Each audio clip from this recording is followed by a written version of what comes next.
হত্যা চেষ্টা, মারধর, ভাঙচুর ও ভয়ভীতি দেখানোর মামলায় জামিন পেয়েছেন ঢাকায় সিনেমার আলোচিত নায়িকা পরীমনি। কিন্তু একজন নায়িকার বিরুদ্ধে কেন হত্যা চেষ্টার অভিযোগ? আসলে কি ঘটেছিল সেদিন রাতে? 2022 সালের 6 জুলাই আদালতে সাভার বোট ক্লাবের সভাপতি ব্যবসায়ী নাসিরউদ্দিন মাহমুদ বাদী হয়ে পরীমনি সহ 3 জনের বিরুদ্ধে মামলা দায়ের করেন।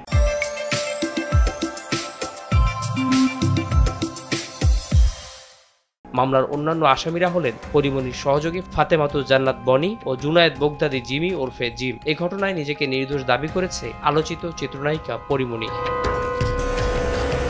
পুলিশের সমালোচিত সাবেক আইজিপি বেনজির আহমেদের একান্ত ঘনিষ্ঠ হিসেবে পরিচিত ও বহুল বিতর্কিত বোট ক্লাবের সভাপতি ব্যবসায়ী নাসিরউদ্দিনের সহযোগিতায় বোট ক্লাব নিয়ন্ত্রণ করতেন বেনজির আহমেদ। তার প্রচ্ছন্ন সহযোগিতায় নানা ধরনের অপকর্মে জড়িয়ে পড়েন ব্যবসায়ী নাসিরউদ্দিন। সাবেক আইজিপির ঘনিষ্ঠতার সুবাদে সেদিন রাতে পরীমনিকে অকথ্য গালিগালাজ ও ধর্ষণ চেষ্টার সাহস করেন বলে অভিযোগ রয়েছে এই ব্যবসায়ীর বিরুদ্ধে। ঢাকা ক্লাব প্রতিষ্ঠার আগে উত্তরা ক্লাবের সভাপতি হিসেবে দায়িত্ব পালন করেছেন নাসিরউদ্দিন। আবাসন ব্যবসায়ী হিসেবে পরিচিতি পাওয়া নাসিরউদ্দিন জাতীয় পার্টির সভাপতি মণ্ডলীর সদস্য। জানা যায় নাসিরউদ্দিন পুঞ্জ ডেভেলপার্স লিমিটেডের চেয়ারম্যান এবং মাহমুদ বিল্ডার্স অ্যান্ড অ্যাসোসিয়েটের ব্যবস্থাপনা পরিচালক হিসেবে কর্মরত আছেন।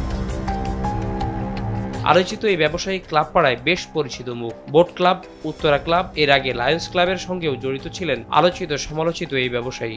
80-র দশকে ঢাকা বিশ্ববিদ্যালয়ের মৃত্তিকা বিজ্ঞানে অধ্যয়নকালে SM হল ছাত্র সংসদের সাধারণ সম্পাদক নির্বাচিত হয়েছিলেন নাসিরউদ্দিন। আলোচিত এই ব্যবসায়ীর বিরুদ্ধে অভিযোগ রয়েছে তিনি অল্প বয়সী তরুণীদের রক্ষিতা হিসেবে ব্যবহার করতেন। তার বাসায় অভিযান চালানোর সময় বিপুল পরিমাণে মাদক ও বিভিন্ন বেআইনি দ্রব্য পাওয়া যায় বলে জানিয়েছে পুলিশ।